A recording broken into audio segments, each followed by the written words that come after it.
Praise to the lord. మన ప్రభువైన యేసుక్రీస్తు నామంలో మీ అందరికీ నా హృదయపూర్వకమైన వందనాలు. దేవుని జీవవాక్యం మనలను బలపరుస్తుంది. దేవుని జీవవాక్యంను మీరు విని అనేక మందికి షేర్ చేయండి. దేవుని పరిచర్యలో మీరు పాలు పొందండి. ఈ రోజు దేవుని జీవవాక్యము కొరింథీయులకు రాసిన 2వ పత్రిక 12వ అధ్యాయము 10వ వచనము. నేనెప్పుడు బలహీనుడనో అప్పుడే బలవంతుడను.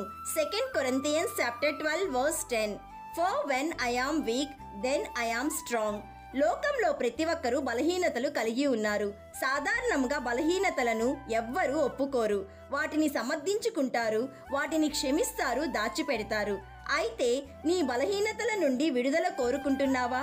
ప్రియ సహోదరి సహోదరుడా, నీ బలహీనతలను గురించి దేవుడు విభిన్న దృక్పథము కలిగి ఉన్నాడు. నేనెప్పుడు బలహీనుడనో అప్పుడే బలవంతుడను గనుక క్రీస్తు నిమిత్తము నాకు కలిగిన బలహీనతలలోను, నిందలలోను, ఇబ్బందులలోను, హింసలలోను, ఉపద్రవములలోను నేను సంతోషించుచున్నాను అని పౌలు వివరిస్తున్నాడు. కాబట్టి నీవు ఎప్పుడైనా బలహీనముగా భావిస్తే ఆయన మీద ఆధారపడమని దేవుడు గుర్తు చేస్తున్నాడు. అంతేకాదు, నీలో ఉన్న గొప్ప బలహీనతను దేవుడు తీసుకుని మార్చగలడు. బైబిల్లో అనేక మంది బలహీనతలను దేవుడు బలముగా మార్చాడు. గిద్యోను బలహీనత తనను తాను తక్కువగా అంచనా వేసుకున్నాడు. అభద్రతా భావము గలవాడు. అయినను దేవుడు అతనిని పరాక్రమము గల బలాఢ్యుడా అని బలపరిచాడు. అబ్రహాము బలహీనత భయము. ఆ భయముతో తన భార్యను తన సహోదరిగా చెప్పమన్నాడు. అయినను దేవుడు అతనిని నమ్మిన వారందరికీ అతడు తండ్రి అని పిలిచాడు. దుడుకు బలహీనమైన మనస్తత్వము గల పేతురును నీవు పేతురువు అని రాయిగా దేవుడు మార్చాడు. యోహాను ఉరిమెడు మనస్తత్వం గలవాడు, ప్రేమ యొక్క అపోస్తులుడిగా మార్చివేశాడు.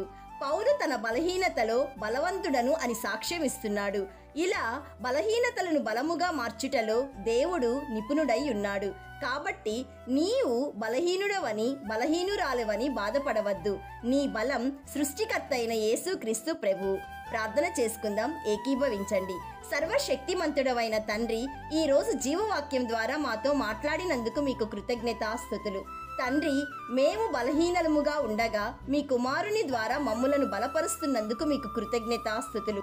తండ్రి, వాక్యం వింటున్న ప్రతి ఒక్కరిని, వారి కుటుంబాలని నీ వాక్యంలో, ప్రార్థనలో, నీతో సహవాసంలో బలపరచుమని బలవంతుడైన యేసయ్య నామంలో అడుగుచున్నాము తండ్రి.